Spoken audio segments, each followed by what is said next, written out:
If you ever get the chance to go through the archives of the Marquette City Police, you'll notice two things. One, that a majority of the crime in the city's history was committed by people under the influence of alcohol. And two, if there's one place serving that alcohol where a lot of those shenanigans took place, it was Flanigan's. Calling the 400 block of West Washington Street home since the mid-20th century, Flanigan's has not only been a much-loved watering hole, but also a very frequent stop on patrols for the Marquette City Police.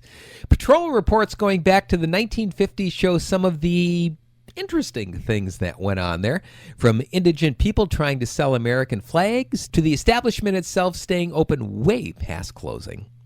When K.I. Sawyer Air Force Base first opened, airmen new to the area would head to Flanigan's in an attempt to meet local women.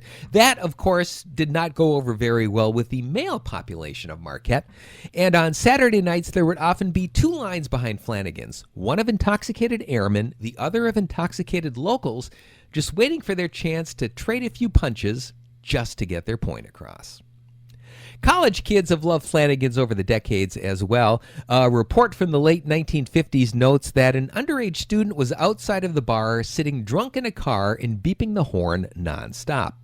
When asked by police, the student said he had been served inside Flanigan's, while Flanigan's owner said he was not because his bartenders had been checking IDs all evening and would not serve anyone underage.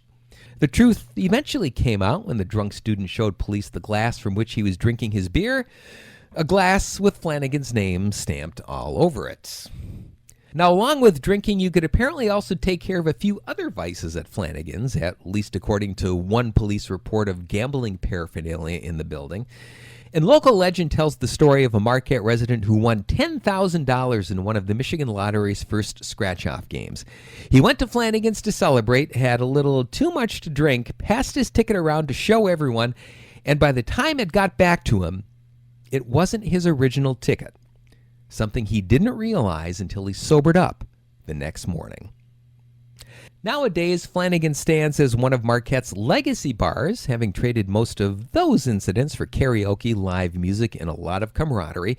But back in its day, if there's one thing the public and the Marquette City Police knew all about, it would be those shenanigans at Flanigan's.